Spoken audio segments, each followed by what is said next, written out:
Hari ini kita berkomunikasi yaitu Nasdem dan PKS. Tetapi politik itu banyak sekali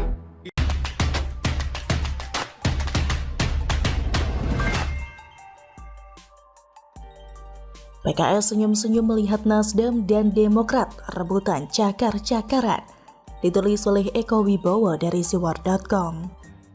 Sepertinya tidak berlebihan bila menghadapi pemilu 2024 nanti. Partai Keadilan Sejahtera atau PKS bisa dikatakan adalah partai yang santai, adalah partai yang tersantai, tidak gelisah, tidak ribet kesana kemari, juga tidak terlihat punya keinginan macam-macam. Wallace, lihat PPP dan PAN yang sibuk mencari selamat agar tidak kehilangan tiket parliamentary threshold. Selain itu terkhusus untuk PPP, mereka juga terancam perpecahan lagi. Lihat juga PKB yang begitu ngotot agar Cak Imin, aka Gus Muhaimin dapat menjadi calon wakil presiden mendampingi Prabowo yang sebagai capresnya. Sementara PKS cukup anteng menghadapi Partai Nasdem dan Partai Demokrat yang gontok-gontokan sendiri. Seperti diketahui bersama, kedua partai politik itu, PKS direncanakan membentuk kerjasama yang akan disebut sebagai koalisi perubahan. Seperti diketahui lagi, Partai Nasdem telah mencapreskan Anies dan menyerahkan urusan pemilihan calon wakil presiden kepada mantan Mendikbud itu. Sementara Partai Demokrat jelas punya keinginannya sendiri, yaitu agar Agus Harimurti Yudhoyono atau AHY lah yang bisa diusung sebagai calon wakil presiden. Beberapa hal memang bisa dijadikan alasan kenapa kemudian PKS terlihat santai menghadapi pemilu serentak 2024 nanti itu. Mereka agaknya sudah punya opsi rencananya sendiri. Mereka sudah siap lahir batin. Penerimaan terhadap Anies Baswedan telah membuat mereka menguat. Untuk sementara mereka menikmati simpati atas dicapreskannya mantan Mendikbud itu oleh Partai Nasdem. Bahkan ketika dalam berbagai kegiatan Anies, nama PKS sama sekali tidak disebut. Arena biasanya Nasdem partainya, Anies presidennya. Menghadapi dua calon rekannya yang ribut sendiri, PKS memang terlihat tidak ingin terlibat dalam keriuhan itu. Mereka cukup pasif menyikapinya. Memang mereka terkesan kukuh dengan keinginannya agar Aher bisa menjadi pendamping Anies Baswedan. Namun mereka tentu sangat sadar bahwa kengototan mereka itu akan sangat mudah untuk dipatahkan oleh Nasdem maupun Demokrat. Secara elektabilitas Aher sangatlah lemah. Jadi sikap santai PKS ini bisa dimengerti bahwa mereka sedang menjaga daya tawarnya. PKS sadar dan pintar menjaga posisinya bahwa sebenarnya mereka adalah kunci. Mereka menjadi penentu terbentuk atau tidaknya koalisi perubahan nanti. Tanpa PKS, Nasdem dan Demokrat tidak akan bisa berbuat apa-apa. Bila koalisi gagal terbentuk, pencapresan Anies hanya akan jadi humor abad ini. Sementara keinginan AHY untuk menjadi cawapres pun akan hilang kesempatannya. Terakhir, PKS juga agaknya sudah punya exit plan bila komunikasi antar mereka kandas. Masih ada Gerindra dan Prabowo yang sudah punya pengalaman kerjasama sebelumnya. Tinggal nego ulang saja. Bagaimana menurut Anda? Ini belum jelas sampai saat ini, Pak. Sudah terlalu banyak sekali yang nanyain dari pihak media ini, media itu belum tahu ada kepastian. Dengan ada SP1, SP2, SP3 di PT KAI. Dan datangin PT KAI sama-sama. PT KAI menolak. Dia bilang itu bukan urusan saya, dia bilang PT KAI tidak akan mengeluarkan ada penggantian spesial pun.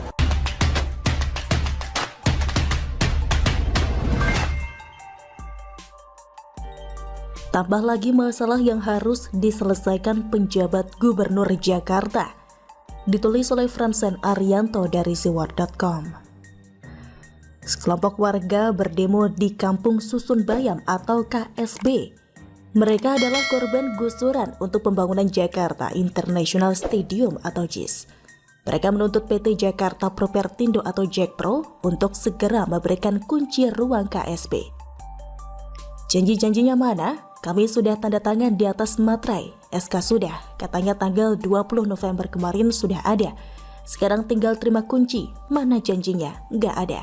Kata Ripka, salah satu pendemo, seperti dikutip dari kompas.com. Bagi saya tuntutan ini mengherankan. Kampung Susun Bayam sudah diresmikan oleh Anies Baswedan sejak tanggal 12 Oktober 2022. Saat itu, Anies menyampaikan bahwa selesainya KSB adalah pemenuhan janjinya kepada warga yang tergusur. Kok bisa sampai sekarang warga belum bisa menempati kampung susun itu? Di tengah proses administrasi internal dan koordinasi bersama dinas terkait, Jakpro berikhtiar agar ex Kampung Bayam dapat segera menghuni KSB. Ujar Syahrial Syarif, Vice President Corporate Secretary Jack Pro, seperti dikutip dari Kompas.com ketika ditanya soal terlambatnya pemberian kunci kepada warga. Proses administrasi yang dimaksud adalah soal berkas-berkas penghunian termasuk kajian besaran kontribusi atau tarif yang nantinya diwajibkan kepada para penghuni. Menurut Syahrial, hal itu harus disepakati bersama terlebih dahulu sebelum warga menempati hunian. Diperkirakan proses ini akan memakan waktu yang lama. Bagi saya, hal ini aneh. Mengapa pembahasan tidak dilakukan sebelum ada peresmian? Mengapa peresmian sudah dilakukan meskipun belum pasti penghuninya?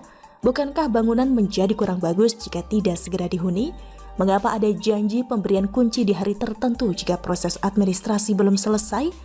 Pertanyaan ini harus dijawab oleh Jack Pro. Memang proses administrasi perlu agar bisa tercipta sebuah manajemen yang baik. Proses administrasi penting agar tidak terjadi ketegangan di waktu-waktu mendatang. Hanya saja pembicaraan soal itu seharusnya dilakukan jauh hari sebelum peresmian, sehingga setelah peresmian langsung bisa ditempati oleh warga.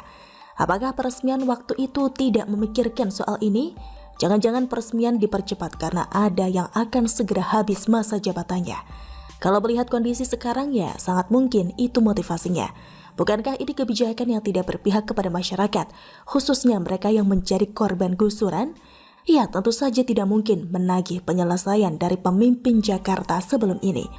Ini jadi PR baru lagi bagi Pemprov Jakarta sekarang. Minta tolong lagi ya Pak Heru untuk mendesak Jack Pro soal hal ini. Kura-kura begitu menurut saya. Anda bagaimana? Mantan Gubernur DKI Jakarta, Anies Baswedan, disebut buruk oleh pengamat politik Rocky Gerung. Rocky Gerung menjelaskan dalam diskusi terkait janji kerja Anies dapat dinilai normatif, namun apabila ingin dilakukan evaluasi, maka harus dibandingkan dengan tokoh lain.